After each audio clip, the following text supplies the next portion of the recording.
感冒3个月了，至今咳嗽又心慌是怎么回事？中医说，外感伤肺又伤心。我说的这个情况很多见啊。我们那些个病号有很多得了感冒以后遗留下后遗症，这感冒也包括新冠，也包括现在的支原体肺炎，还有各种病毒的流感。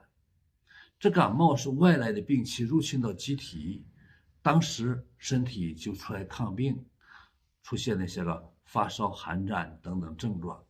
发展下去，如果不能好，它这个感染就往下走，影响到气管和肺。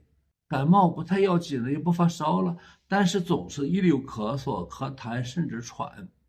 另外好多病号心慌、胸闷、气儿短。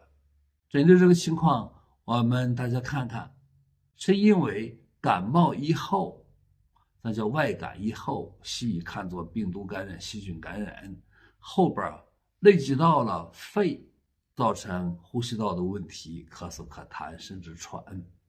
二是因为感冒累积到心脏，所以出现心脏的不正常，轻了就心慌，检查没有问题，重了可能就是心肌炎。针对上述情况，我们中医怎么看？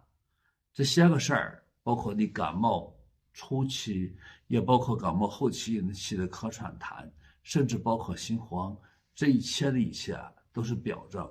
表症不解，还有上焦表位的咳喘痰，用解表的方法。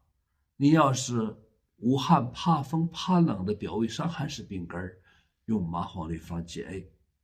表症出汗、怕风、怕冷、脉浮缓、中风的病根，桂枝类方解。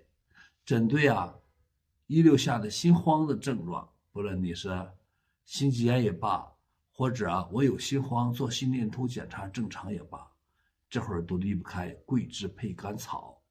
朋友们，你要是感冒了以后遗留咳嗽总不好，或者有心慌的问题，你知道我今天跟你说的知识有用处吗？朋友们，再见。